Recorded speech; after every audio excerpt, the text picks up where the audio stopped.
ஏங்க இங்க வாங்க, அங்க என்னதே பண்ணிக்கிட்டு இருக்கீங்க? கொஞ்சம் வேலை இருக்கு. ஆமா தெரிய பொல்லாத வேலை வாக்குறீங்க. போன நோன்றதெல்லாம் ஒரு வேலையா?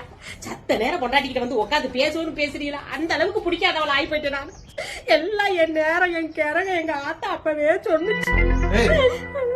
வரேன், அழுவாத உடனே. வரேன்னு சொல்லுவீங்க, ஆனா வர மாட்டீங்க. உங்ககிட்ட பேசாம வேற யார்கிட்ட பேச போறேன்? சரி விடுங்க, ஒரு 10 நிமிஷம் என்கிட்ட உட்காந்து பேசக்கூடாதாங்க? பரசல நீ பேசிக்கிட்டா தானே உறவு ரொம்ப நீடிக்கும். இப்படி தூரமாவே இருந்தா எப்படிங்க நீடிக்கும்? சரி சரி விடு விடு விடு. இனிமே தினம் 10 நிமிஷம் உனக்குன்னு ஒதுக்கிடுவேன். சங்கீத ஸ்வரங்கள்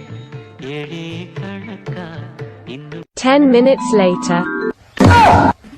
10 நிமிஷம் உட்காந்து பேசுறதுக்கே செத்து போன பாட்டை முப்பாட்டனை பத்தி எல்லாம் பேசிக்கிட்டு இருக்க. மண்ணுக்குள்ள இருப்பது எலும்பு கூட தேராது. செனப்பண்ணி நீதான் செனப்பண்ணி. எங்க ஆத்தா போய் வாயை கட்டி வயிற்று கட்டி வளர்த்துட்டு உடம்பியா? உங்ககிட்ட வந்து வளர்த்துருந்தா எப்படி வளர்த்து தெரியுமா? இந்த கிடக்கு வந்த நாய் வளர்ச்சிருப்பா, அந்த மாதிரிதான் வளர்த்திருப்பேன். இதை விட கேவலமா தாண்டி நீ உங்க வீட்டுல இருந்தா இங்க வந்து தாண்டி ஊத்த பண்ணி கிடக்க வளர்ந்து போய் கிடக்குற. கேவலமா தெரிஞ்சவளை எதுக்கு நீ வந்து பொண்ணு கேட்ட? எதுக்கு பொண்ணு கேட்ட? நல்ல பொண்ணா உங்க சொந்த சுருத்துக்குள்ள பாத்து கட்டி வச்சு கட்டிட்டு வளவளவளன்னு வச்சு வாழ்த்துறாங்க. 4 மசூர் வச்சுக்கொண்டு ரொம்ப ஆட்டாதடி. எனக்கு தெரியும். நானும் சரியா தனமா தாண்டி உன்னை வந்து கட்டிட்டேன். நானு பொண்ணு கட்டி போங்க போங்க போங்க போய் இஷ்டப்பட எங்க கட்டிட்டேன். ஆமா உன்னை மாதிரி ஆளு போய் 4 பேர் பேர் கட்டணும். அப்ப போய்